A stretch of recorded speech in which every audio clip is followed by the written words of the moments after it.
चुनाव गर्नु हुँदैन भनेर भन्नुभयो राजसी शैलीमा। मलाई ल्याएर चुनाव गर्नु हुँदैन भन्दा थुन्नुभयो होइन। राजालाई पनि ल्याएर थुनौ।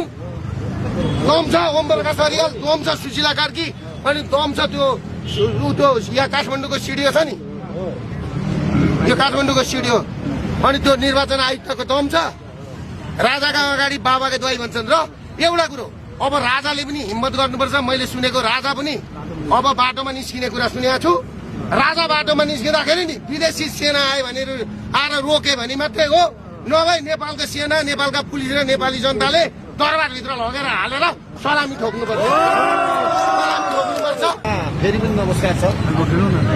अब यो सरकार, यो नागरिक सरकार भनियो। नागरिक सरकार कस्तो रहेछ? पहिला बरु दलहरूले चलाएको सरकारमा हप्ता दिनमा बकरीले लेख्यो। अहिले नागरिकले चलाएको नागरिकको सरकार भनिएको छ। यो सरकारले अहिले चुनावको विषयमा केही बोल्यो कि पक्रेर ल्याएर थुनिहाल्ने, पक्रेर ल्याएर थुनिहाल्ने। यहाँभित्र अहिले धेरैजना छन् हिरासतमा। यहाँ मात्र होइन, नेपालभरिका प्रहरी हिरासतमा अभद्र व्यवहार भनौँ, शान्ति विरुद्धको फलबल भनौँ, ल्यायो थुनिहाल्यो।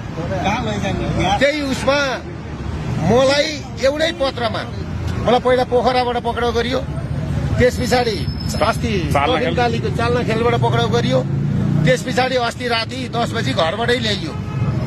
कुरा के हो भन्दाखेरि निर्वाचन आयोगले के भनेको छ भन्दाखेरि फलानु दुर्गा प्रसाईलाई कारवाही गरेर यहाँ जानकारी गराउनु भनेर निर्वाचन आयोगले